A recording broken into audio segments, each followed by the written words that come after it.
Hello everyone, नमस्कार साथियों, कैसे हैं आप सब। एक बार फिर से स्वागत है आपका हमारे इस सेशन में, जिसमें हम नाउन के प्रीवियस ईयर क्वेश्चंस को कवर करेंगे। ओके, तो चलिए शुरुआत करते हैं इस सेशन की। दोस्तों, एक बात आपको बताना चाहूंगी कि ये जो सेशन है, इसमें हम जो प्रीवियस ईयर क्वेश्चंस, ये सब एसएससी से रिलेटेड हैं और इसमें कुछ क्वेश्चंस एसएससी के क्वेश्चन से सिमिलर भी हो सकते हैं। तो चलिए शुरुआत करते हैं इस सेशन की। In this session, we will discuss 60 previous year questions. इस सेशन में हम लोग 60 प्रीवियस ईयर क्वेश्चंस करने वाले हैं नाउन चैप्टर से related.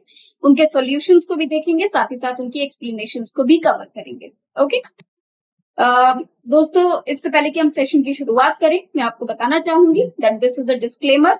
The images used in our slide deck are for educational purposes only. We respect the intellectual property rights of the original creators and owners of these images. If you are the owner of any of the images used in this deck and have any concerns or issues, please contact us at sathi@iit.ac.in and we shall remove the images. Okay. Now, these are the directions. दोस्तों, ये directions given हैं जिसके basis पर हमको इन questions को solve करना है। Read the sentence to find out whether there is an error in it. The error, if any, will be in one part of the sentence. The number corresponding to that part will be your answer. If the given sentence is correct as it is, mark the answer as no error. Ignore the errors of punctuation, if any. दोस्तों, ये जितने भी sentences हैं, इनको कुछ parts में बांटा गया है, कुछ भागों में बांटा गया है, जिनमें से किसी एक पार्ट में ही त्रुटि नजर आएगी। यदि पूरे सेंटेंस में कोई भी त्रुटि नहीं है, पूरा सेंटेंस बिल्कुल करेक्ट है, तो आप अपना आंसर नो एरर भी मार्क कर सकते हैं।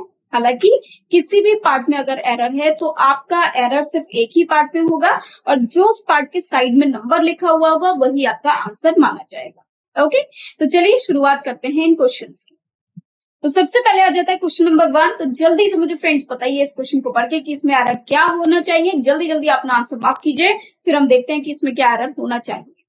The king was embarrassed to find evidences against his own queen.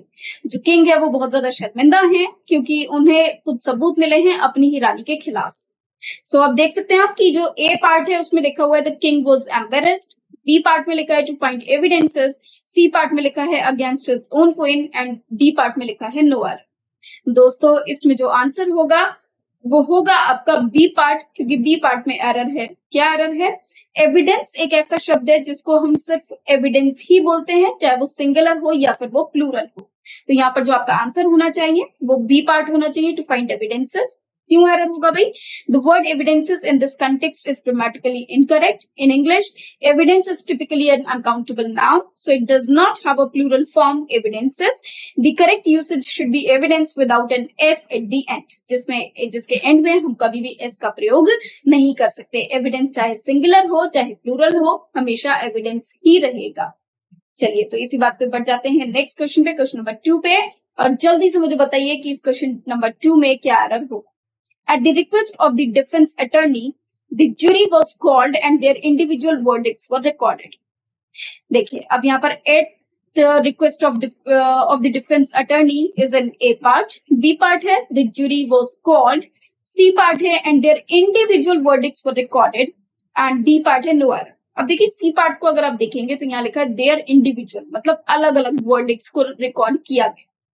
दोस्तों, जूरी एक कलेक्टिव नाउन होता है जो कि ग्रुप ऑफ जजेस है, लेकिन जब कभी भी हम किसी कलेक्टिव नाउन को डिस्ट्रीब्यूटेड फॉर्म में प्रयोग करते हैं, मतलब कलेक्टिव नाउन जब कलेक्टिव होकर वर्क नहीं करता और उनको डिस्ट्रीब्यूट कर दिया जाता है, तो उसको हमेशा हम प्लूरल कंसिडर करते हैं और उस केस में हम प्लूरल वर्ब का ही प्रयोग करते हैं, क्योंकि यहाँ पर जूरी सब एक साथ मिलकर नहीं बल्कि अलग अलग काम कर रही है। अब यहाँ पर जूरी को डिफेंस अटर्नी ने बुलाया और उनका इंडिविजुअल वर्डिक्ट्स रिकॉर्ड कराया, मतलब अलग अलग लोगों से अलग अलग बातें पूछी गई। तो यहाँ पर जूरी ब्रेक हो गई, डिस्ट्रीब्यूट हो गई, डिवाइड हो गई, और इसके लिए अब यहाँ पर हम प्लूरल वर्ब का ही प्रयोग कर सकते हैं। तो यहाँ जो आंसर होना चाहिए वो बी पार्ट में होगा और एरर होगा the jury here is a plural noun as it is in distributed noun and hence the plural verb were is required.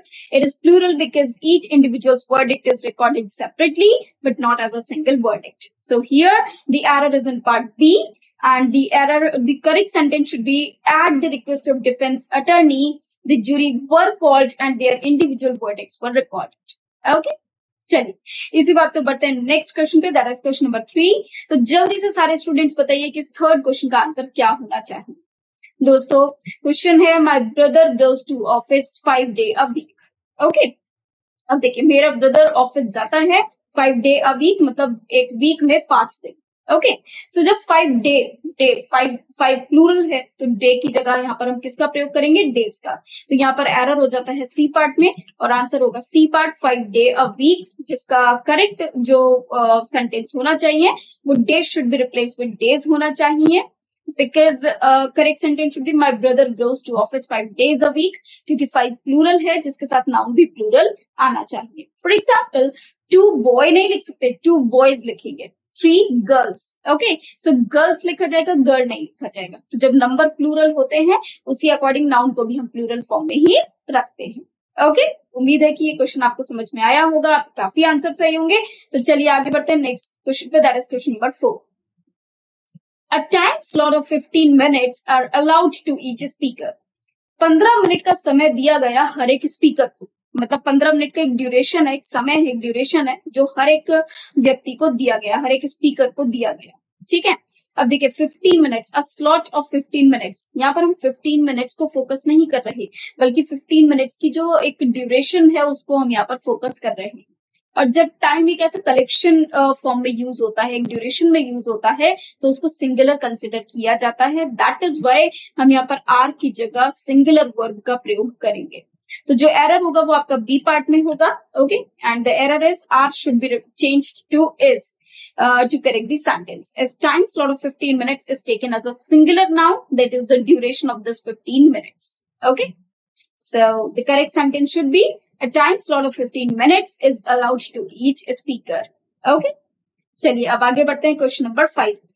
My friend's daughter in laws have come. अब देखिए मेरे friend की जो daughter in laws है, मतलब बहुएं हैं, वो आ गई. जब भी हम कभी बात करते हैं किसी भी एक कलेक्टिव कंपाउंड नाउन की, जिसमें दो नाउन को एक प्रपोजिशन से कनेक्ट किया गया हो और उसको यदि हमें प्लूरल में कन्वर्ट करना है, तो हम हमेशा फर्स्ट वाले नाउन में, मतलब प्रीवियस वाले नाउन में ही चेंजेस करते हैं. मोरोवर जब कोई व्यक्ति सपोज इंक्रीज होता है तो उस केस में हम उस पर्सन, जो पर्सन का वर्ड है, उसको हम प्लूरल में कन्वर्ट करते हैं. फॉर एग्जाम्पल जैसे यहाँ पर डॉटर इन लॉ है, तो एक डॉटर इन लॉ है, दो डॉटर इन लॉ है, मतलब जब दो बहुओं की बात आएगा तो यहाँ पर हम चेंज किसको कर रहे हैं, डॉटर्स को. जो डॉटर का नंबर है वो इंक्रीज हो रहा है, लॉ तो वही का वही है, इसलिए हम लोग डॉटर में चेंज करेंगे, डॉटर्स इन लॉ होगा, ना कि डॉटर इन लॉज. सो जो एरर होगा वो आपका बी पार्ट में होगा. सो फ्रेंड्स आंसर यहाँ पर बी पार्ट हो जाएगा. And the error will be the plural of daughter in law is daughters in law. So we will change daughter-in-laws to daughter-in-law, daughters-in-law to rectify the sentence. Okay, the correct sentence will be my friend's daughters-in-law have come. Okay, चलिए आगे बढ़ते हैं next question पे, that is question number 6. The writer of this poetry is Wordsworth. देखिए poem के writer Wordsworth हैं, poetry के नहीं. पोएट्री होता है आर्ट ऑफ राइटिंग, है ना, जैसे पोएट्री करना मतलब पोएम्स लिखना, वो जो एक कला है उसको पोएट्री बोला जाता है. जबकि एक राइटर या एक ऑथर या एक पोएट एक पोएम को लिखता है ना, पोएट्री को नहीं लिखता, पोएम को लिखता है. तो इसलिए यहाँ पर हम पोएट्री की जगह पोएम वर्ड का प्रयोग करेंगे. Okay, so the error will be in part B. So poetry should be change to poem to correct the sentence. Also poetry को हम कभी भी पोएट्रीज में भी कन्वर्ट नहीं करते हैं, बिकॉज पोएट्री हमेशा सिंगुलर ही काउंट किया जाता है. चलिए तो बढ़ते हैं नेक्स्ट क्वेश्चन पे. Next question is question number 7. One of the assistant was Alfred. Okay, one of the assistant was Alfred. अब देखिए जो फर्स्ट पार्ट है दैट इज ए पार्ट, यहाँ पर लिखा है one of the assistant, जबकि one of the assistant मतलब बहुत सारे असिस्टेंट्स होंगे तभी तो उसमें से एक आप चूज करेंगे. तो यहाँ पर जब भी वन ऑफ द फ्रेज होता है उसके बाद का नाउन हमेशा प्लूरल होना चाहिए. इस सेंटेंस में जो एरर होगा वो ए पार्ट में होगा, जिसमें असिस्टेंट की जगह हम लोग असिस्टेंट्स का प्रयोग करेंगे. One of uses plural noun, so assistants will be used in place of assistant. So the correct sentence will be one of the assistants was Alfred. Okay, assistants में से एक Alfred था. Okay, now let us move to the question number 8. चलिए अब बढ़ते हैं question number 8 की ओर. The memoranda are on the table. देखिए memorandum सिंगुलर होता है, उसका प्लूरल होता है मेमोरेंडा, और मेमोरेंडा हमेशा प्लूरल नाउन होता है। जैसे ही प्लूरल नाउन है तो उसके साथ वर्ब भी हम प्लूरल ही प्रयोग में लाते हैं। इसका मतलब यह है कि यहाँ पर सब्जेक्ट भी प्लूरल है और वर्ब भी प्लूरल है। तो ये पूरा सेंटेंस एब्सोल्युटली करेक्ट है, इसमें कोई भी त्रुटि नहीं है। तो इसका आंसर हो जाएगा नो एरर। ओके, मतलब इस सेंटेंस में कोई भी एरर नहीं होगा। ठीक है, चलिए आगे बढ़ते हैं। So the correct sentences, the memoranda are on the table. चलिए आगे बढ़ते हैं। This is question number 9। With the advancement of winter, the days grow shorter while the nights grow longer. Advancement of winter मतलब देखिए, winter जैसे जैसे शुरू होता है या विंटर जैसे शुरू होने लगता है या बढ़ने लगता है। ठीक है, यहाँ पर हमने वर्ड यूज करा एडवांसमेंट। एडवांसमेंट का मतलब भी बढ़ना होता है, लेकिन एडवांसमेंट टेक्नोलॉजी के लिए यूज किया जाता है, नॉट फॉर विंटर। ओके, जब कोई समय बढ़ता है तो उसके लिए एडवेंट का प्रयोग करते हैं। ठीक है, तो यहाँ पर आंसर होगा आपका ए पार्ट में। ए पार्ट में एरर है, वो गलती है। Advancement is incorrect over here. The correct word should replace the correct word that should replace advancement is advent. Here is the explanation. Advent refers to the arrival of beginning of something. So advent का अर्थ क्या होता है? किसी भी चीज की शुरुआत। ठीक है, significant, especially something anticipated or important. Advancement on the other hand typically refers to progress or improvement. अब देखिए, यहाँ पर winter improve थोड़ी ना हो रहा है, बल्कि winter की शुरुआत हो रही है। Okay, in a general sense. In the context of this sentence, we are describing the beginning or arrival of winter, which causes changes in the length of days and nights. Therefore, advent is the appropriate word to use here, as it specifically denotes the onset or the arrival of winter. Okay? चलिए अब आगे बढ़ते हैं next question पे। यहाँ पर जो correct sentence होगा, with the advent of winter the days grow shorter while the nights grow long. चलिए अब बढ़ जाते हैं क्वेश्चन नंबर 10 पे। Student should work hard in order to build their career. अब देखिए, ये जो वर्ड है कैरियर, इसको आपने कभी साइकिल में भी पीछे लगा हुआ देखा होगा।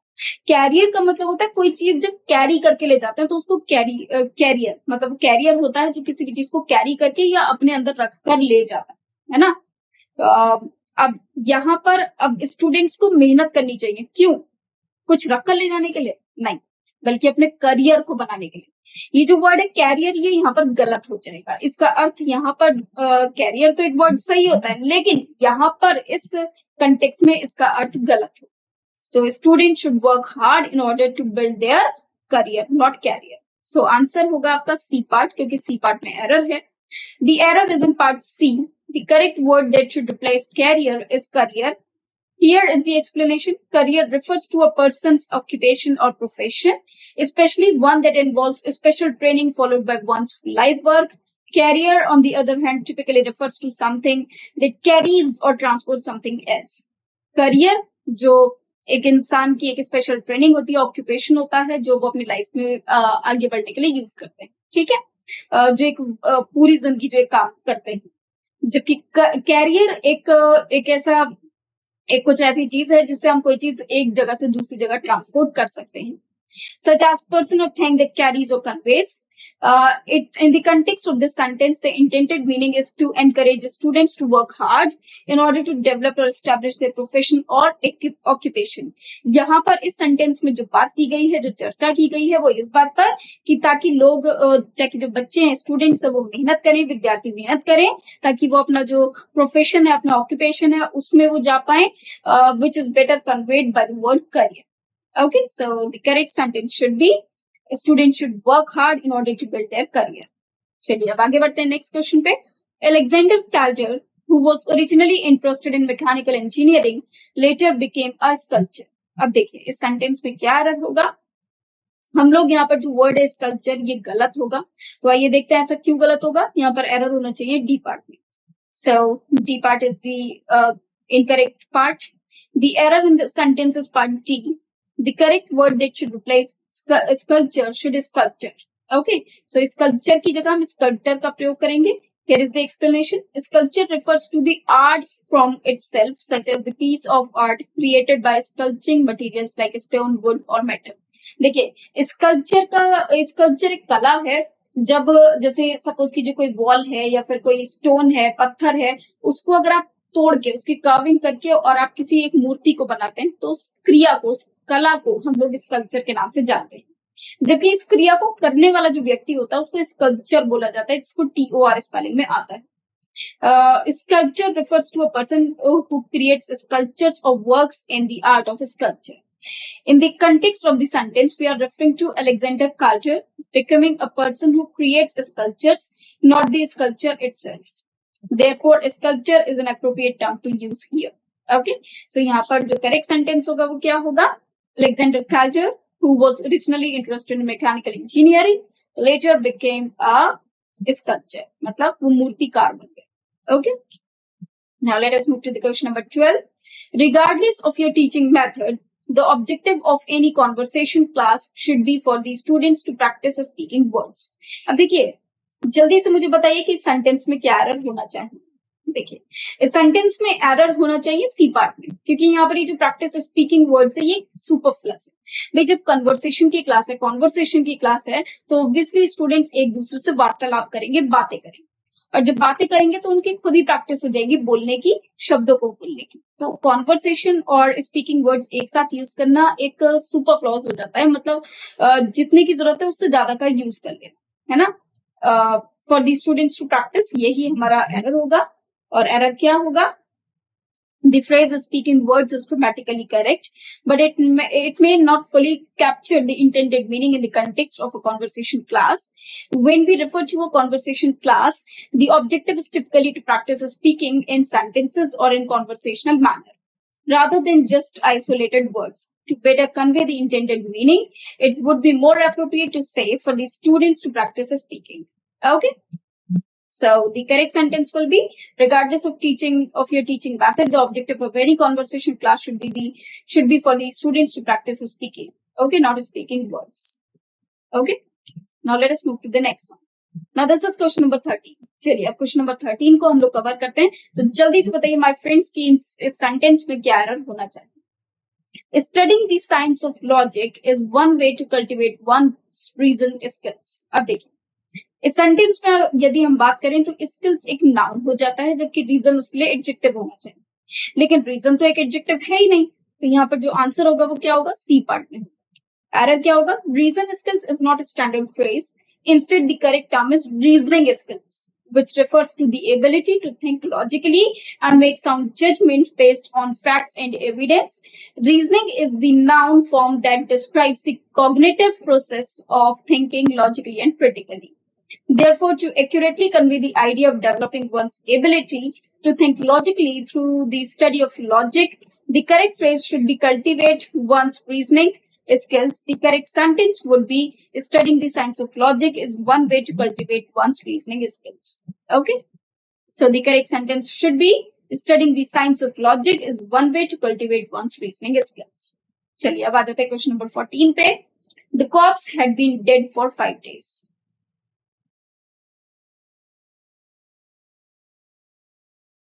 देखिए, यदि हम इस सेंटेंस में बात करें तो कॉप्स का मतलब होता है मुर्दे, मतलब जो एक डेड बॉडीज हैं उनको हम कॉप्स बोलते हैं.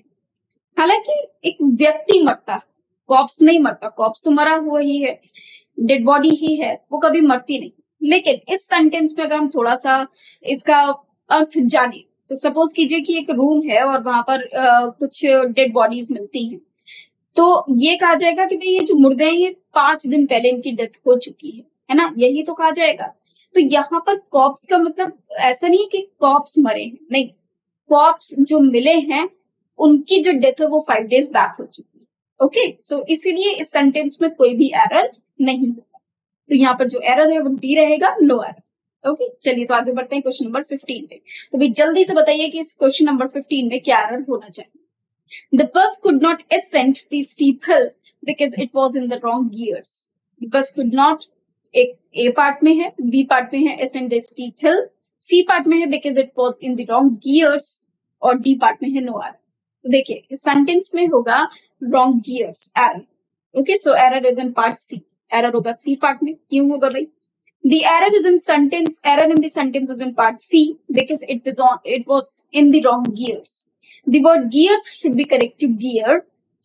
This is because the phrase in the wrong gear is the correct idiomatic expression to indicate that the bus was not in the correct gear, that is singular, for climbing the hill. हम gear का प्रयोग करते हैं, gears का प्रयोग नहीं करते, है ना। गियर्स नहीं, वहां पर एक ही रहता है, वो gear. Gear as in the context refers to the mechanical setting of the vehicle, और mechanical setting of the vehicle को हम लोग गियर बोलते हैं, गियर्स नहीं बोलते, ठीक है। तो यहाँ पर गियर्स नहीं होगा, गियर एक करेक्ट वर्ड होना चाहिए। So the correct sentence will be the bus could not ascend the steep hill, मतलब वो पहाड़ी पे नहीं चढ़ पाई because it was in the wrong gear, okay, क्योंकि वो wrong gear में थी, okay। चलिए आगे बढ़ते हैं नेक्स्ट क्वेश्चन पे। This is question number 16। तो भाई जल्दी से कमेंट्स में बताइए कि इसका करेक्ट आंसर क्या होना चाहिए। The long distance train which met with an accident was carrying some army personnel। अब देखिए यहाँ पर वर्ड आ रहा है पर्सनल। पर्सनल क्या होता है? कोई भी जो हमारी प्राइवेट प्रॉपर्टी है दैट इज पर्सनल, जबकि आर्मी के पर्सनल होते हैं, जो आर्मी में रहने वाले जो लोग हैं वो पर्सनल होते हैं, नॉट पर्सनल। तो यहाँ पर ये जो वर्ड है पर्सनल ये गलत होगा, और जब ये वर्ड पर्सनल गलत होगा जो कि गिवन है सी पार्ट में, तो हमारा जो एरर माना जाएगा वो सी पार्ट माना जाएगा। Answer is C, was carrying some army personnel। The error is in the sentence is in part C, was carrying some army personnel। The word personnel should be correct to personnel। Personnel is an adjective that means private or individual, but it does not fit in the context over here। Personnel is a noun that refers to people employed in an organization or engaged in a specific activity, such as military personnel। So here, the correct sentence should be the long distance train which met an accident or which met with an accident was carrying some army personnel। Okay, so ये हमारा correct sentence होना चाहिए। Now question number 17 पर आ जाते हैं। तो जल्दी से बताइए भाई फ्रेंड्स की इस क्वेश्चन नंबर 17 में क्या एरर होना चाहिए। The young man from Japan found the ascent of the mountain hard going। मतलब जो यंग मैन है जापान को, उनको बड़ा डिफिकल्ट लगा चढ़ना माउंटेन पर। एसेंट करना मतलब चढ़ना, है ना। तो अब इस सेंटेंस में क्या एरर? देखिए सेंटेंस में जो एरर है वो इसके वर्ड में है, जो कि है असेंट। असेंट यहाँ पर गलत वर्ड लिखा हुआ है, तो इसका जो आंसर होगा वो होगा बी पार्ट। ओके, क्यों होगा? The error is in part B, found the ascent of the mountain। The word ascent is incorrect in this context। The correct word should be ascent, A-S-C-E-N-T। A-S-C-E-N-T is a noun, refers to the act of climbing or moving upwards, especially on a steep slope or mountain। मतलब ऊपर चढ़ने के लिए हम लोग A-S-C-E-N-T ascent का प्रयोग करते हैं, ना कि A-S-S-E-N-T का। A-S-S-E-N-T ascent होता है एक एग्रीमेंट, है ना, और एक अप्रूवल या फिर एक agreement. So the correct sentence will be the young man from Japan found the ascent of the mountain hard way। Okay, चलिए अब आगे बढ़ते हैं नेक्स्ट क्वेश्चन पे। Next question is question number 18। The interim report does not analyze thoroughly the principal causes of the disaster। देखिए school में आपके कभी ना कभी प्रिंसिपल रही होंगी, और उस जो प्रिंसिपल की स्पेलिंग रहती थी वो होती थी PRINCIPAL। क्या आपने कभी सोचा स्कूल में जो प्रिंसिपल मैम है उनको प्रिंसिपल क्यों बोला जाता है? दोस्तों प्रिंसिपल वर्ड का मतलब होता है मुख्य और चीफ, जो बहुत ज्यादा इंपॉर्टेंट है, महत्वपूर्ण है, मुख्य है। इसी तरह से एक वर्ड है PRINCIPLE प्रिंसिपल, जो कि सिद्धांतों के लिए यूज किया जाता है, जैसे हमारे फंडामेंटल्स है, प्रिंसिपल्स है। ओके, सो प्रिंसिपल राइट्स हैं। प्रिंसिपल कहते हैं सिद्धांतों को जो मूल सिद्धांत होते हैं, जबकि प्रिंसिपल PAL वाला प्रिंसिपल वो मुख्य होता है, महत्वपूर्ण होता है। यहाँ पर हम उन मेजर कॉजेस की बात कर रहे हैं, उन मुख्य कारणों की बात कर रहे हैं जिनकी वजह से डिजास्टर आया। ओके, सो यहाँ पर ये जो शब्द है प्रिंसिपल, सिद्धांत, सिद्धांत लिखना यहाँ पर गलत होगा, क्योंकि हम मुख्य कारणों की बात कर रहे हैं, ना कि सिद्धांतों की। ओके, कॉजेस जो कि कैसे हैं, मुख्य कारण, सिद्धांत कारण नहीं होगा। तो यहाँ पर जो एरर होगा आपका वो किसमें होगा? बी पार्ट में होगा। ओके, आंसर क्या होगा? The error is in part B, analyze thoroughly the principal causes। The correct form should be analyze thoroughly the principal causes। Okay, हमें क्या वर्ड का प्रयोग करना है दोस्तों? प्रिंसिपल, क्योंकि प्रिंसिपल का मतलब होता है मुख्य और मेजर। एनालाइज ब्रिटिश स्पेलिंग है, हालांकि एनालाइज और एनालाइज से हमें फर्क नहीं पड़ता है। खैर जो एरर होगा वो हमारा बी पार्ट में ही माना जाएगा। Okay, both are correct but analyse is more commonly used in American English. इसमें खैर इतना कोई फर्क नहीं पड़ेगा। जो हमारा एरर है वो प्रिंसिपल वर्ड में है। प्रिंसिपल शब्द का प्रयोग करा जाना चाहिए, जिसकी स्पेलिंग रहेगी PRINCIPAL, जो कि एक एडजेक्टिव है, मीन्स मेन और most important. Principle that is noun refers to a fundamental truth or guiding rule। Okay, So the correct sentence will be the interim report does not analyze thoroughly the principal causes of the disaster. Okay. अब आ जाता है question number 19 पे. I went to the temple with my parents, my aunts and my cousin sisters. दोस्तों कभी भी यदि हम word use करते हैं सिस्टर्स, ब्रदर्स या कजन्स के साथ हम कभी भी सिस्टर या ब्रदर का प्रयोग नहीं करते हैं. ये लास्ट टाइम मैंने आपको नाउन चैप्टर में बताया. अब यहाँ पर जो एरर माना जाएगा वो माना जाएगा सी पार्ट में. ओके. और जो एरर है, the error is in part C. My cousin sisters, the term cousin sisters is not standard usage. Cousin sisters might be understood but it is not commonly use term. The more standard and correct term would be cousins और specifically female cousins if you want to specify gender, but cousins is appropriate over there. Correct sentence: I went to temple with my parents, my aunts and my cousins. Okay, not cousin sisters. So cousin sisters नहीं use होना चाहिए, cousins ही use होना चाहिए. चलिए तो बात आते हैं क्वेश्चन नंबर 20 पे और जानते हैं कि क्वेश्चन नंबर 20 का आंसर क्या होना चाहिए. The lawyer asked the complainant to put a sign on the paper. देखिए जो साइन शब्द है, साइन एक वर्ब है, मतलब सिग्नेचर करना. जैसे मैंने ऐसे साइन किया तो ये मेरा साइन करना, इस क्रिया को हम लोग बोलते हैं sign. Okay, that is verb. लेकिन या फिर साइन अगर एक नाउन है तो वो किसी सिंबल को बताता है, दर्शाता है. जबकि यदि मैंने कोई ऐसा सिग्नेचर किया है तो ये सिग्नेचर कहलाएगा, ना कि sign. Okay, this is not sign, this is signature. Sign करना एक वर्ब है जबकि सिग्नेचर नाउन है. और यदि साइन को हम नाउन के फॉर्म में यूज करें तो वो कोई सिंबल को दर्शाता है. तो यहाँ पर जो एरर होगा आपका वो बी पार्ट में होगा, to put a sign. So put a sign की जगह पर सिग्नेचर वर्ड का प्रयोग होना चाहिए. The error in the sentence is in part B. To put a sign, the phrase to put sign is not idiomatic or correct in standard English usage. The correct phrase should be to put a signature instead of to put a sign. Signature refers to a person's name written in a distinctive way as a form of identification. So the correct sentence will be, the lawyer asked the complainant to put his signature on the paper. Now let us move to the question number 21. अब आ जाते हैं जल्दी से question number 21 पे. तो भाई जल्दी से सब कमेंट्स करके बताइए कि इस सेंटेंस पे क्या एरर होना चाहिए. The valley is full of flowers all the year around. देखिए जो वैली है वो पूरी फूलों से भरी हुई है, फूलों से भरी हुई है all the year around. इसमें जो एरर होगा आपका वो हो जाएगा सी पार्ट में, all the year around. ये फ्रेज गलत होगा. The idiom all the year round, तो ये all the year around की जगह होना चाहिए all year round means throughout the entire year without interruption. It indicates something that happens or exists continuously over the entire period of year. So therefore the correct sentence is, the valley is full of flowers all year round. Okay. Now अब आ जाते हैं question number 22 पे. The wording and meaning in this example is ambiguous all the way. So wording मतलब जो शब्दों का प्रयोग किया गया है और मीनिंग वो इस एग्जाम्पल में ambiguous है. ambiguous मतलब डबल मीनिंग, जो कि क्लियर नहीं है. ओके, इट इज वेग. सो इस सेंटेंस में कोई भी एरर नहीं होगा और इसीलिए इसका आंसर हो जाता है नो एरर, क्योंकि वर्डिंग से पहले आप दा देख पा रहे हैं लेकिन मीनिंग से पहले नहीं. इसका मतलब ये दोनों एक ही है, पेयर ऑफ वर्ड्स हैं, और जब पेयर ऑफ वर्ड्स रहते हैं तो हम सिर्फ और सिर्फ सिंगुलर वर्ब का ही प्रयोग करते हैं. तो इस सेंटेंस में कोई भी एरर नहीं होगा, दैट इज डी. चलिए तो आगे बढ़ते हैं क्वेश्चन नंबर 23 पे. अभी क्वेश्चन नंबर 23 में आइए जानते हैं क्या एरर होगा. अभी जल्दी से अपने कमेंट्स में आंसर दे दीजिए कि क्या क्या इसमें करेक्ट आंसर होना चाहिए. The गवर्नमेंट ने डिसाइड किया, फैसला लिया, to stop all sales of diamonds abroad because of recently passed resolution.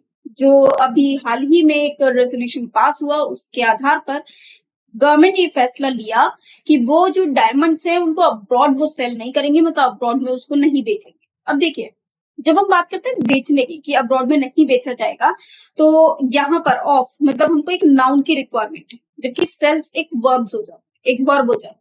तो यहाँ पर हम सेल्स ऑफ डायमंड्स का प्रयोग करेंगे, ना कि सेल्स ऑफ डायमंड्स का. सो जो एरर होगा वो बी पार्ट में होगा. So the error in B part. The word sales is the correct plural form of noun sale when referring to transactions or the act of selling something. In the context of the sentence, all sales of diamonds abroad correctly indicates the government decided to halt all the transactions involving the sale of diamonds to foreign countries. चलिए अब आ जाते हैं question number 24 पे.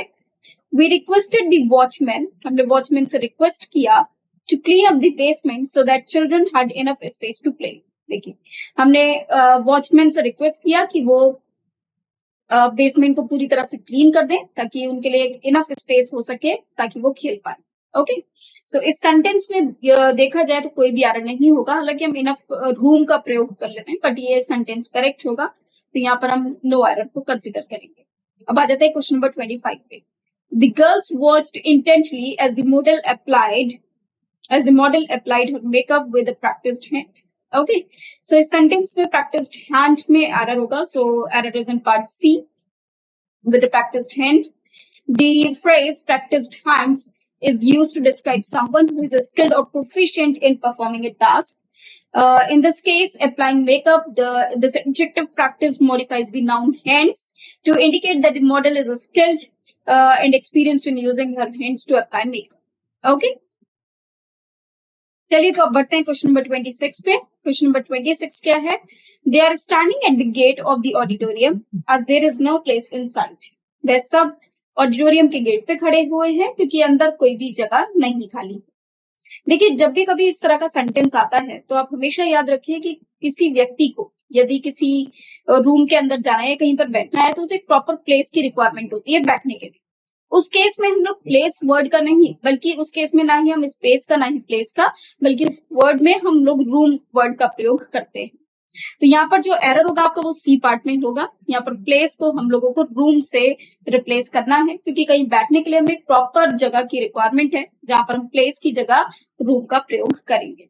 Okay, चलिए अब बढ़ जाते हैं क्वेश्चन नंबर 27 पे। The astronomer who predicts the future has arrived. The astronomer मतलब वो व्यक्ति, वो साइंटिस्ट जो कि तारों के बारे में पढ़ते हैं। लेकिन जो व्यक्ति फ्यूचर के बारे में बताता है, भविष्य के बारे में बताता है, उनको हम ज्योतिषी या फिर एस्ट्रोलॉजर बोलते हैं। ठीक है, उनको हम क्या बोलते हैं? एस्ट्रोलॉजर। एस्ट्रोनॉमर साइंटिस्ट हैं जो स्टार्स की स्टडी करते हैं, जबकि एस्ट्रोलॉजर्स जो किसी का भविष्य बताते हैं नक्षत्रों के आधार पर।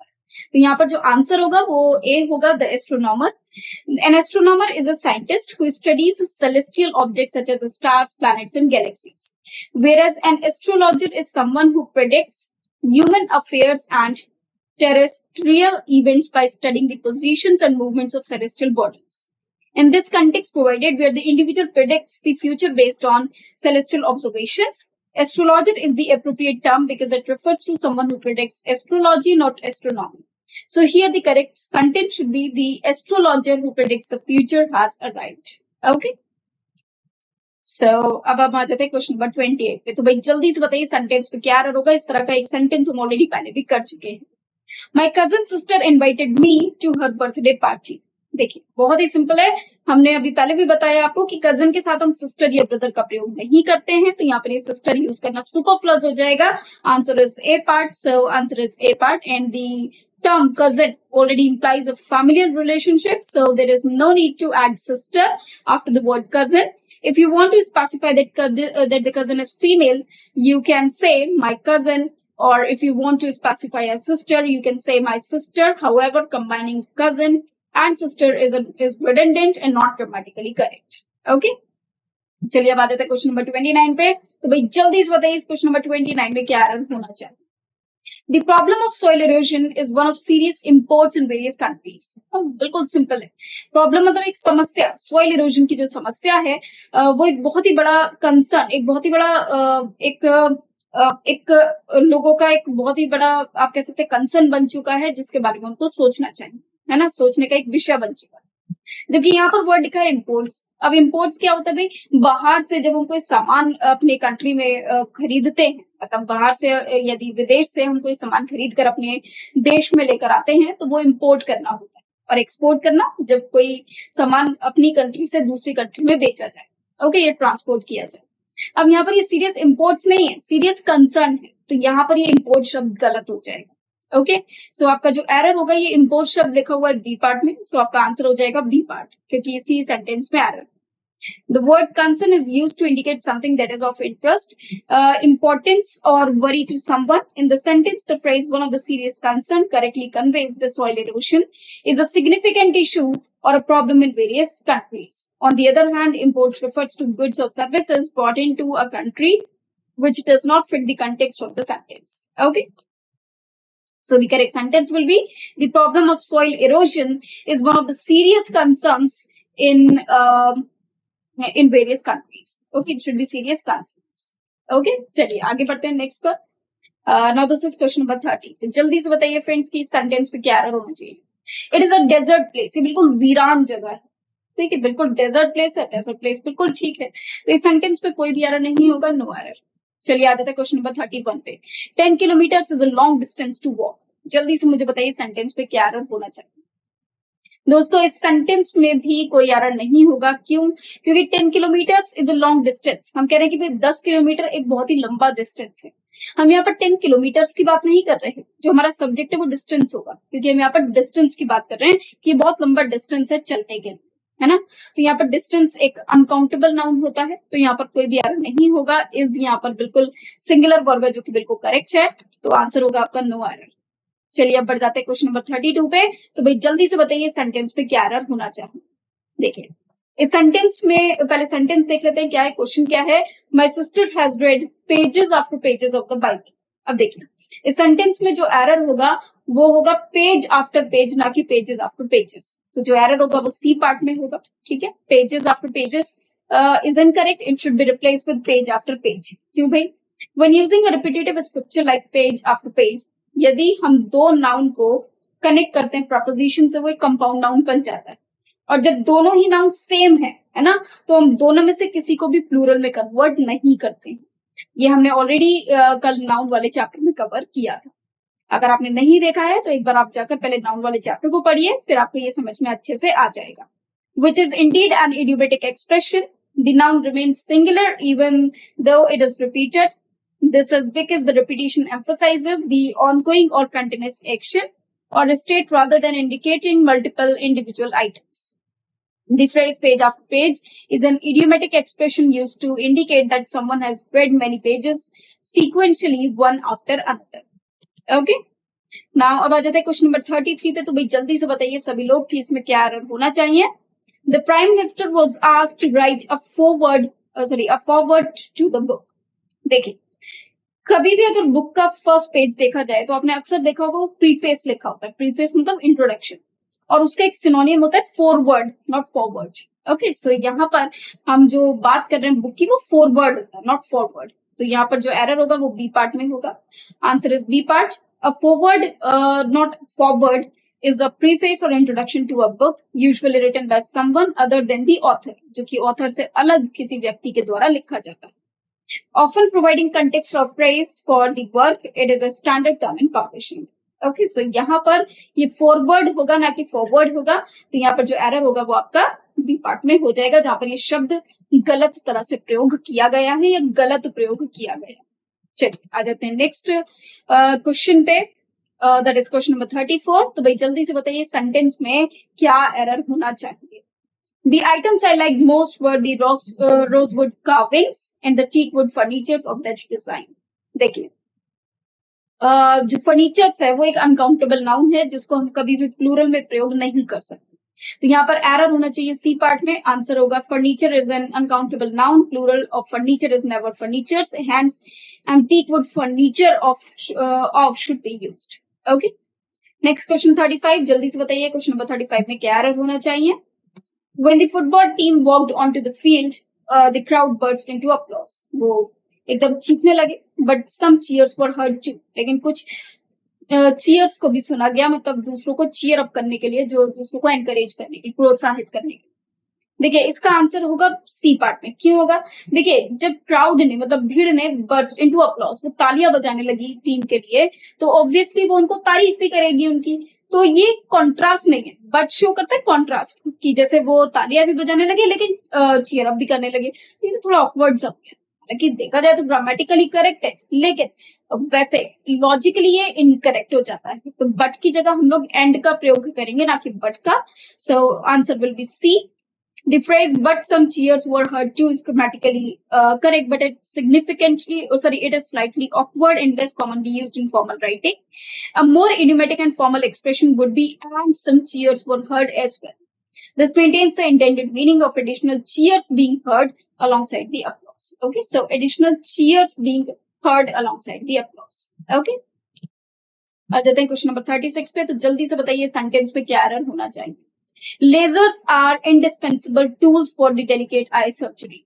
Now here यहाँ पर जो लिखा हुआ है वो लिखा हुआ है eyes surgery, जबकि सर्जरी एक नाउन है और यहाँ पर ये जो वर्ड है आईज ये एक एडजेक्टिव का रोल प्ले करेगा। अब हमको अच्छे से पता है कि हम नाउन को प्लूरल में कन्वर्ट करते हैं, एडजेक्टिव्स को नहीं, तो हम यहाँ पर आईज की जगह आई वर्ड का प्रयोग करेंगे। ओके फ्रेंड्स, तो यहाँ पर सी पार्ट में एरर होगा। The original phrase for the delicate eyes surgery is grammatically incorrect because eyes surgery is not the correct plural form.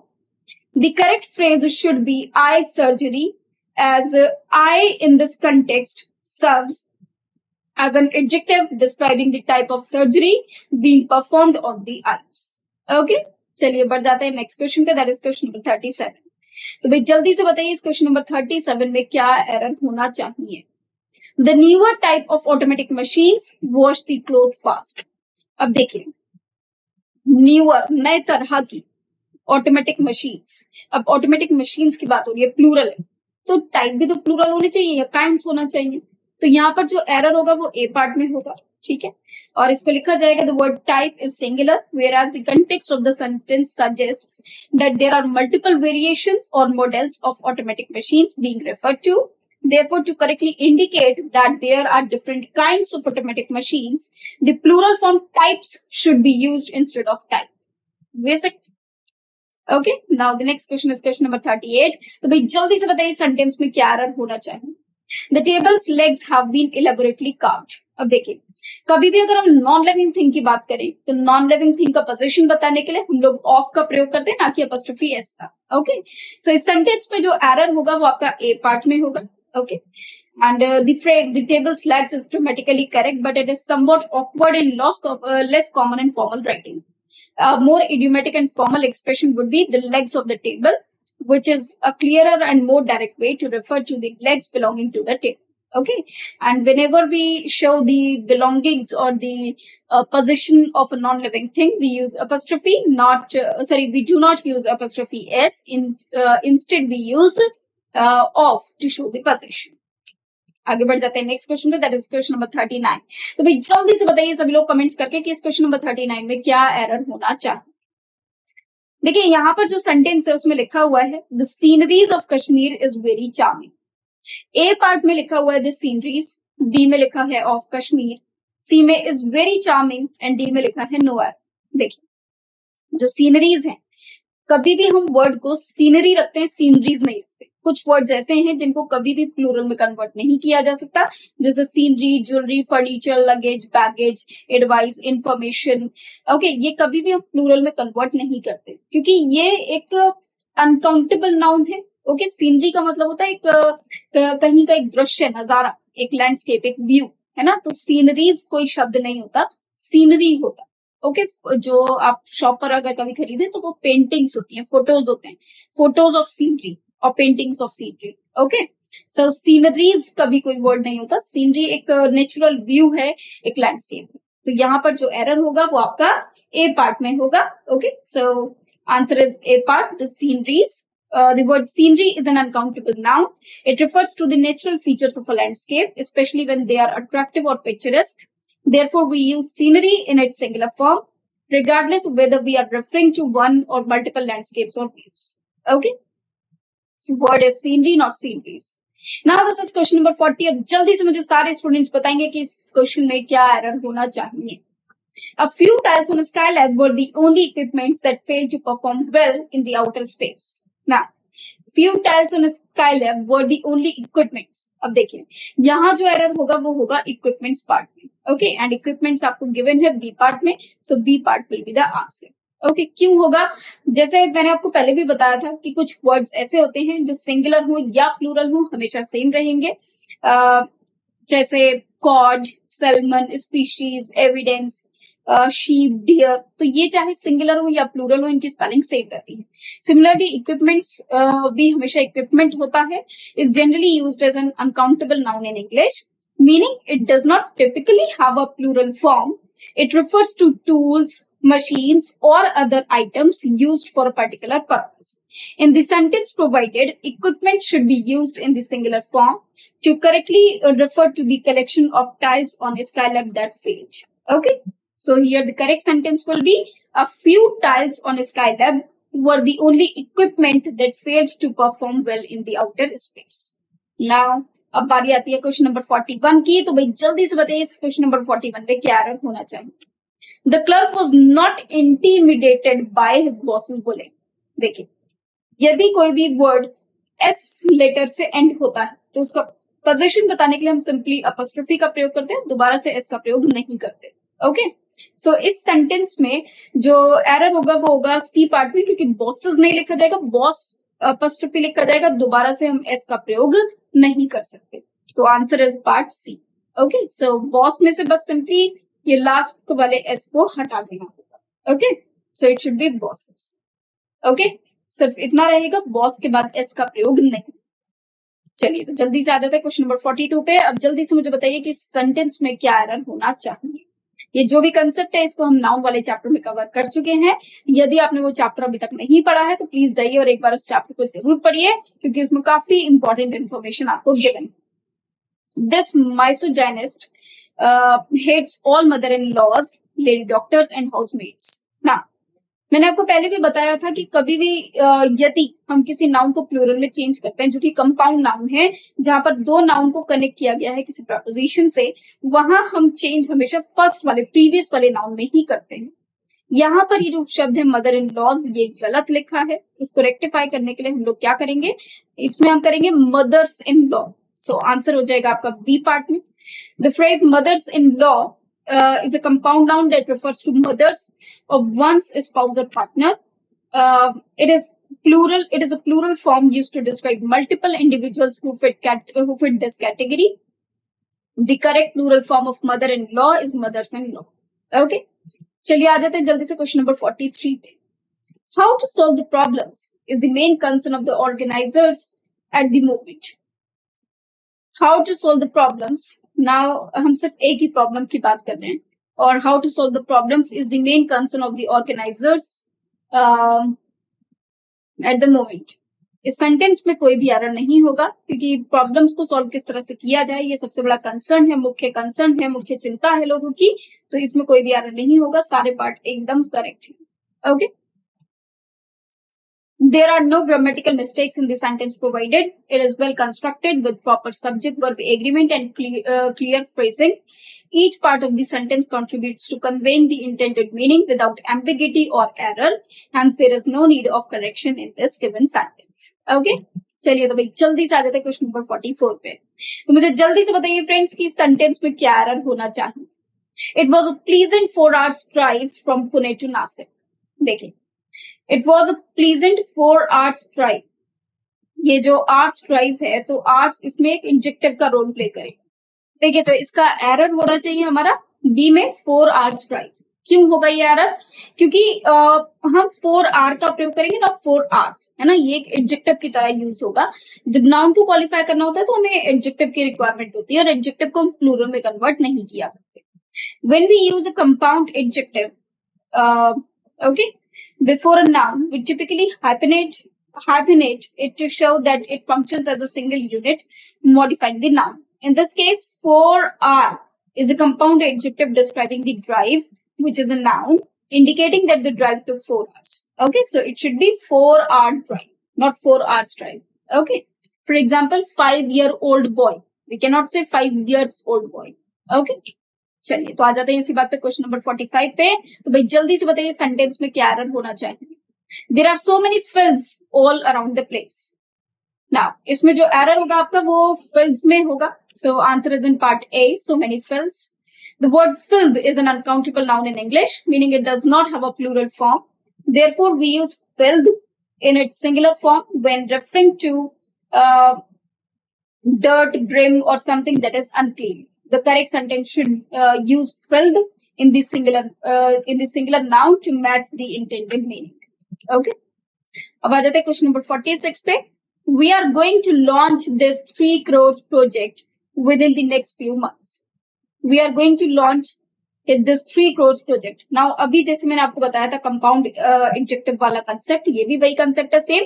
तो answer is in B part. Okay, error is in B part. So this 3 crores project is the answer. The term crore is a unit in the Indian numbering system that is equivalent to 10 million. Okay, so when you're specifying a quantity of 3 crore, it should be expressed in singular form crore and not crores. Okay, और ये measurements और expressions वाला भी जो term है वो हमने last time अपने नाउन चैप्टर में कवर किया था, जिसमें मैंने आपको बताया था कि यदि हम कुछ वर्ड्स का प्रयोग करते हैं जैसे डजन, थाउजेंड, तो इनमें हम कभी भी एस या ईएस का प्रयोग नहीं करेंगे यदि इनसे पहले कोई भी न्यूमरल को हमने लिखा है। ओके, तो चलिए इसी बात पे बढ़ते हैं नेक्स्ट क्वेश्चन 47 पे। जल्दी से मुझे सभी स्टूडेंट्स बताएंगे कि 47 में क्या एरर होना चाहिए। The company has ordered some new equipments. Okay, अभी थोड़ी देर पहले हमने इस तरह का एक सेंटेंस पढ़ा था कि इक्विपमेंट्स में हम कभी भी एस का प्रयोग नहीं करते हैं, तो ये एरर होगा सी पार्ट में। The word equipment is generally used as uncountable noun in English, meaning it does not typically have a plural form. It refers to tools, machinery, or other items used for a specific purpose. In the sentence provided, equipment should be used in the singular form to correctly refer to the items ordered by the company. So यहाँ पर equipments की जगह हम equipment का प्रयोग करेंगे। ऐसे और भी शब्द हैं जैसे evidence को हम कभी plural में convert नहीं करते, sheep, deer, इनको भी हम कभी plural में convert नहीं करते हैं। Okay, चलिए नेक्स्ट क्वेश्चन पे, दैट इज क्वेश्चन नंबर 48। तो भाई जल्दी से मुझे सभी स्टूडेंट्स बताइए कि सेंटेंस में क्या एरर होना चाहिए। The Arabian Nights are intended an interesting book. देखिए, मैंने आपको पहले भी बताया था कि बहुत से नाउन ऐसे होते हैं जिनके लास्ट में एस होता है, फिर भी वो हमेशा सिंगुलर होते हैं, जैसे इनिंग्स, समन्स, मिजल्स, ये सब सिंगुलर होते हैं। सेम वे अगर हम अरेबियन नाइट्स टर्म की बात करें तो ये द अरेबियन नाइट्स एक बुक का नेम है। Okay, so this is the name of a book, लेकिन बुक तो एक ही है ना, भले ही उसका नेम अरेबियन नाइट्स है। अब ऐसे तो नाम कुछ भी रख सकता है और उसके लास्ट में एस आ सकता है, बट यदि वो एक ही है, अगर वो सिंगल यूनिट है, तो हम उसमें सिंगुलर वर्ब का ही प्रयोग करेंगे।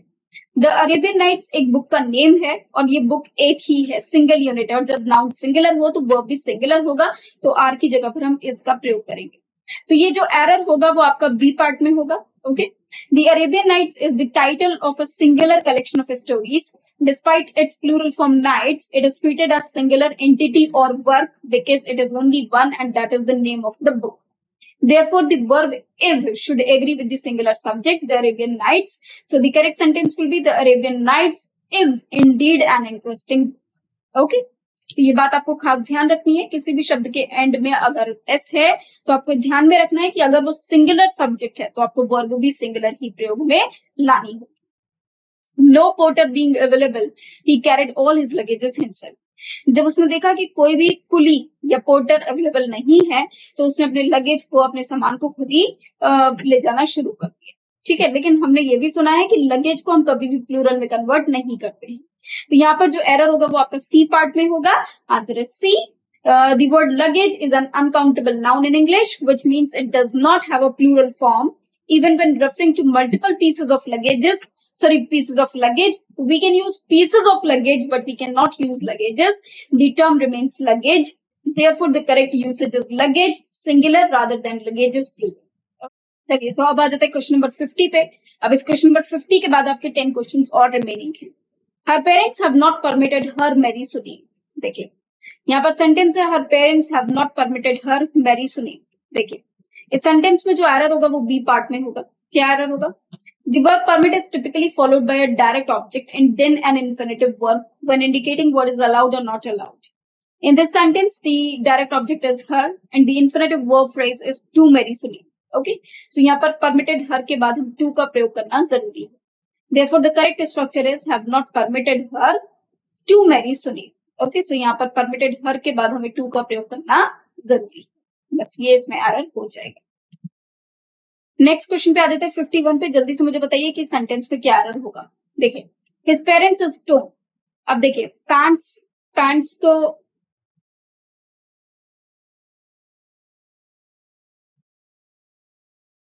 चलिए देखते हैं सेंटेंस पे क्या एरर होगा। His pants is tone. Pants एक प्लूरल नाउन है। ओके, और जब प्लूरल नाउन है, जैसे मैंने आपको बताया था, पैंट्स हो, ट्राउजर्स हो, इन नाउन्स को हमेशा प्लूरल नाउन ही बोला जाता है। तो पैंट्स एक प्लूरल नाउन होगा और जब प्लूरल नाउन है तो वो प्लूरल होना चाहिए। तो इसमें आंसर होगा बी, जो कि है इज, और इसकी जगह हम लोग आर का प्रयोग करेंगे। The pants are torn. Okay, और हिज पैंट्स आर टोन। क्योंकि कभी भी यदि हम बात करें जो दो पार्ट्स में हो उनको हम हमेशा प्लूरल ही कंसिडर करते हैं और उनके साथ वर्ब भी प्लूरल यूज होता है, जैसे pants, jeans, scissors, pliers, tongs, gallows, bellows या फिर ट्राउजर्स, इस तरह के वर्ड्स में हम हमेशा प्लूरल वर्ब का ही प्रयोग करते हैं। Okay, so pants is a plural noun and takes a plural form of verb. Okay, चलिए तो इसी बात पे आ जाते हैं नेक्स्ट क्वेश्चन पे, that is question number 52। The committee has finished their meeting. अब देखिए जल्दी से बताइए कि सेंटेंस में क्या एरर होना चाहिए।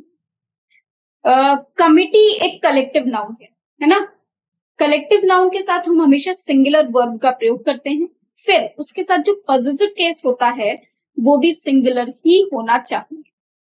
यदि हम इस सेंटेंस की बात करें तो यहाँ पर कमिटी एक कलेक्टिव नाउन है जिसके साथ हैज का प्रयोग किया गया जो कि एक सिंगुलर वर्ब, लेकिन ये जो देयर है ये प्लूरल फॉर्म में यूज होता है ना, प्लूरल पॉजिटिव केस। जबकि जब हम सिंगुलर एक कलेक्टिव नाउन की बात करेंगे तो कलेक्टिव नाउन को पहली बात तो एक हमेशा एक न्यूटर जेंडर कंसिडर किया जाता है, कभी भी आप उसको एक ह्यूमन जेंडर में कवर नहीं कर सकते। दूसरी बात कि वो हमेशा सिंगुलर ही कंसिडर किया जाएगा, नॉट प्लूरल, अनलेस वो डिस्ट्रीब्यूटेड फॉर्म में हो। अब यहाँ पर कमिटी पूरी एक है जो कि अपनी मीटिंग को फिनिश कर चुकी है, मतलब सबने कलेक्टिवली एक काम को किया है, और जब सबने कलेक्टिवली एक काम को किया है तो वो यहाँ पर सिंगुलर कंसिडर की जाएगी, और इसलिए जो यहाँ पर एरर होगा वो आपका होगा सी पार्ट में। ओके, जहां पर इस देयर की जगह हम लोग इट्स का प्रयोग करेंगे, तो यहाँ पर एरर हो जाएगा सी पार्ट में। The committee has finished its meaning, committee is a collective noun and takes a singular pronoun and singular positive case. Okay, चलिए तो जल्दी से बताइए इस क्वेश्चन नंबर 53 में क्या एरर होगा। ये बहुत ही सिंपल है, बेसिक है, बट बहुत ही मुख्य एक प्रश्न है, तो जल्दी से बताइए 53 सेंटेंस में क्या एरर होना चाहिए। Every student in the class have completed their homework. देखिए इस सेंटेंस में एरर होगा हैव में और देयर में, मतलब बी पार्ट में, ठीक है, this is in B part. क्यों होगा? क्योंकि एवरी को हम हमेशा सिंगुलर ही कंसिडर करते हैं, जिसके साथ नाउन भी सिंगुलर आता है, वर्ब भी सिंगुलर आता है, पॉजिटिव केस भी सिंगुलर आता है। तो यहाँ पर हैव कंप्लीटेड हिज होना चाहिए, ना कि सॉरी हैज कंप्लीटेड हिज होना चाहिए, ठीक है, मतलब हैव कंप्लीटेड देयर में एरर है, और every student in the class has completed his homework correct answer होना चाहिए। Explanation: every is singular and should be followed by a singular verb has in singular possessive case. Okay. चलिए आगे बढ़ते हैं next question पे, question number 54 पे। My sister in laws has 2 cars. मतलब मेरी सिस्टर इन लॉ के पास 2 car हैं। अब सिस्टर इन लॉ के पास 2 कार्स हैं, तो सिस्टर इन लॉ के पास 2 कार हैं, ये पोजीशन हैज से बताया जा सकता है। जब हैज इस पोजीशन को जाहिर कर रहा है तो हमें यहाँ पर सिस्टर इन लॉज लिखने की रिक्वायरमेंट नहीं है, क्योंकि लॉज अगर हम लिख रहे हैं तो पोजीशन बता रहे हैं सिस्टर इन लॉ, जबकि ये हैज खुद ही उस पोजीशन को शो कर रहा। तो ए पार्ट में एरर होगा, it should be my sister in law has 2 cars. Explanation: possessive nouns already indicate possession, so has is used instead of an apostrophe after sister in law. Okay, position आपको बिना apostrophe लगाए भी दिख रहा है। Position हम उस case में लगाते हैं जैसे मैंने अगर लिखना होता sister in laws cars, okay, तब हम इसमें पोजीशन का प्रयोग कर सकते थे। सिस्टर इन लॉज कार्स मतलब सिस्टर इन लॉ की कार, ओके। जबकि अगर हैज उनके पास है ये शो करते हैं तो हैज खुद ही पोजीशन को शो करता है, हम लोग अपॉस्ट्रोफी का प्रयोग वहां पर नहीं करते। चलिए तो अब बढ़ जाते हैं क्वेश्चन नंबर 55 पर। She attends dance classes twice a weeks. अब देखिए वह डांस क्लास को अटेंड करती है, ये डांस क्लासेस को अटेंड करती है हफ्ते में 2 बार, जैसे हम कहते हैं twice a day, twice a week. तो ट्वाइस अ वीक एक फ्रेज होगा, ट्वाइस अ वीक्स में, एक वीक में, एक हफ्ते में 2 बार, ओके, हफ्तों में 2 बार नहीं, एक हफ्ते में 2 बार होता है, तो हम वीक का प्रयोग करेंगे, वीक्स का नहीं करेंगे। तो ये एरर होगा आपका सी पार्ट में, okay. Correction is C attends dance classes twice a week. Explanation: week is singular here because it follows a frequency adverb that is twice. Next question पे आ जाते हैं, question number 56. The informations you provided are useful. अब देखिए इसमें जो error होगा आपका वो होगा ए पार्ट में, द इंफॉर्मेशंस। आप इसको देखिए, अब यहाँ पर 2 तरह की बातें, एक तो लिखा है इंफॉर्मेशंस और एक लिखा है आर। हम जानते हैं कि इंफॉर्मेशन कभी भी प्लूरल में नहीं हो सकता, है ना। अब ये प्लूरल में नहीं हो सकता तो ये इन्फॉर्मेशन होगा, लेकिन यहाँ पर आर है तो हम दोनों को बैलेंस करना होगा। तो हम इसमें दो तरह के सेंटेंस बना सकते हैं, या तो the information you provided is useful, या फिर the pieces of information you provided are useful. Okay, तो हम इसको प्लूरल में कन्वर्ट करने के लिए हम लोग या तो इस सेंटेंस को करेक्ट कर सकते हैं, the information you provided is useful, लेकिन हमें एरर एक ही पार्ट में बताना है। तो यहाँ पर जो हम लिखेंगे, explanation information is an uncountable noun and does not have a plural form. However, जब हमें इसे प्लूरल में कन्वर्ट करना और इसी सेंटेंस को रेक्टिफाई करना, हमें ए पार्ट में ही एरर बताना हो, तो हम इस सेंटेंस को लिख सकते हैं the pieces of information you provided are useful. Okay, तब हम आर का प्रयोग कर सकते हैं जब हम इंफॉर्मेशन से पीसेस पहले लगा चुके हैं, मतलब कुछ इंफॉर्मेशन जो आपने हमको दी है वो सही है, वो अच्छी है, यूजफुल। ठीक है, तो दोनों ही सेंटेंस करेक्ट है, the information you provided is useful और the pieces of information you provided are useful, लेकिन वहां पर इंफॉर्मेशन ही रहेगा। दूसरी बात, क्योंकि इस तरह के सेंटेंस में एरर सिर्फ एक ही पार्ट में होना चाहिए, इसलिए हमने ए पार्ट को कंसिडर किया है, सी पार्ट को नहीं। और ए पार्ट को रेक्टिफाई करने के लिए एक तो हम इंफॉर्मेशन से एस हटा देंगे, दूसरा इंफॉर्मेशन में पीसेस ऑफ इंफॉर्मेशन को हम यहाँ पर कवर कर सकते हैं ताकि इस एरर को हम रेक्टिफाई कर सकें। ठीक है, आ जाते हैं नेक्स्ट क्वेश्चन पे, question number 57। The softwares can be installed on any computer. देखिए, सॉफ्टवेयर्स नहीं होता, सॉफ्टवेयर होता है, सॉफ्टवेयर्स हम कभी भी यूज नहीं करते। Okay, so answer is the softwares, A part. The software can be installed on any computer. Explanation: software is an uncountable noun and does not have a plural form. Okay, software तो software है, वो एक ही होगा, उसको हम कभी भी plural में convert नहीं कर सकते। Okay, चलिए आ जाते हैं क्वेश्चन नंबर 58 पे। There are too many peoples in the park today. Too many मतलब बहुत सारे, हद से ज्यादा लोग हैं। Peoples क्या होता है? People तो खुद ही plural है भाई, वो countable plural noun है। और पीपल्स तो कोई वर्ड ही नहीं होता भाई, पीपल्स अगर कोई शब्द होता भी है तो वो होता है कि जो डिफरेंट कंट्री के जो लोग हैं उनको जो दर्शाएगा वो पीपल्स होता है। लेकिन जब हम बात करते हैं लोगों की, तो लोगों के लिए हम पीपल का प्रयोग करते हैं, पीपल्स का नहीं करते। ओके, पीपल अपने आप में ही एक प्लूरल नाउन, तो यहाँ पर जो एरर होगा वो जाहिर सी बात है बी पार्ट में होगा। Okay, many peoples in, correction, there are too many people in the park today. Peoples हम कभी यूज नहीं करते, पीपल्स एक अलग वर्ड हो जाता है, उसका अर्थ अलग हो जाता है, जिसका अर्थ होता है कि जो डिफरेंट कंट्री के लोग होते हैं, अगर वो एक जगह पर इकट्ठा है तो हम पीपल्स का प्रयोग कर सकते हैं। अदरवाइज पीपल खुद एक प्लूरल टर्म है जिसका सिंगुलर जो नाउन है वो पर्सन होगा, प्लूरल उसका पीपल होगा। चाहे दो हो या दो से अधिक हो, हम उनके लिए पीपल का ही प्रयोग करेंगे, पीपल्स नहीं कर सकते। पीपल कभी सिंगुलर नहीं होता, हमेशा प्लूरल ही होता है। तो यहाँ पर एक्सप्लेनेशन होगा भाई, people is already plural, it does not have a singular form. Okay, people का प्रयोग करेंगे, पीपल्स नहीं करेंगे। Okay. Now this is question number 59। तो भाई जल्दी से कमेंट्स करके बताइए कि इस क्वेश्चन का आंसर क्या होना चाहिए। She received many advices from her friends. Okay, friends से उसको बहुत सारी एडवाइसेस मिली हैं। She received many advices from her friends. देखिए, इस सेंटेंस में जो गलती है वो एडवाइसेस वर्ड में है। क्यों? क्योंकि एडवाइसेस अनकाउंटेबल है। आप एडवाइस यूज कर सकते हैं, आप पीसेस ऑफ एडवाइस यूज कर सकते हैं, लेकिन आप एडवाइसेस का प्रयोग नहीं कर सकते। यदि एक से अधिक सलाह आपको मिली है तो आप लोग क्या यूज करिए, पीसेस ऑफ एडवाइस। ओके दोस्तों, एक और बात एडवाइस के बारे में, एडवाइस में जैसे यहाँ पर एक टर्म है एडवाइस, ADVICE एडवाइस, ऐसे ही एक टर्म होती है ADVISE एडवाइस। इन दोनों में क्या फर्क होता है, जरा सोचिए, जल्दी से मुझे कमेंट्स करके बताइए कि ADVICE एडवाइस और ADVISE एडवाइस में क्या डिफरेंस होता है। चलिए जल्दी से कमेंट्स करके बताइए।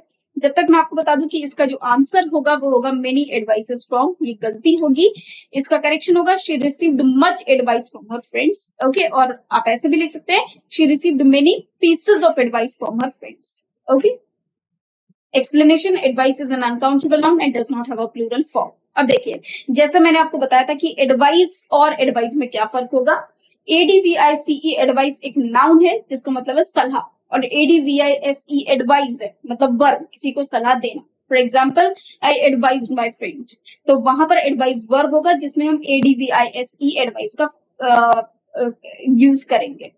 दूसरी बात, आप इसको याद कैसे रख सकते हैं, देखिए ADVICE एडवाइस में C आ रहा है, और जब हम एक सेंटेंस स्ट्रक्चर को पढ़ते हैं तो हम नाउन पहले पढ़ते हैं वर्ब से पहले। तो सी पहले आता है, एस बाद में आता है, नाउन पहले आता है, वर्ब बाद में आता है। एस वाला वर्ब है और सी वाला नाउन है। इस तरह से आप इन दो शब्दों को हमेशा के लिए याद कर सकते हैं।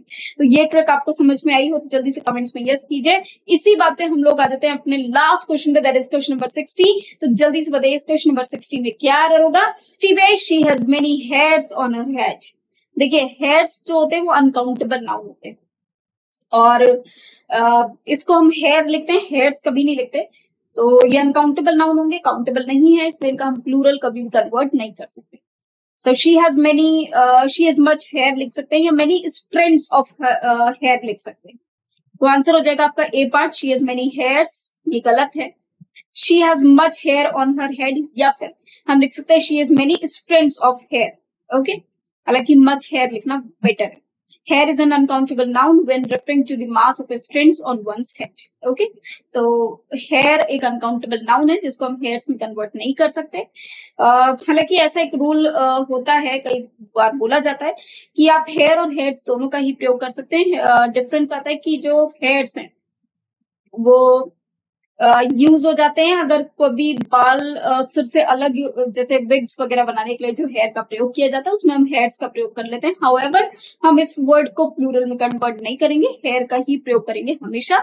हमारे भी हेयर हम बोलेंगे, हेयर्स कभी नहीं बोलेंगे। ओके, हेयर्स कभी भी कोई पर्टिकुलर वर्ड नहीं होता। ओके, तो ये सारे जो क्वेश्चंस हमने यहाँ पर कवर किए, ये सब आपने देखे। हमने one by one each and every question को डिस्कस किया है कि किस क्वेश्चन में क्या एरर है क्या नहीं है।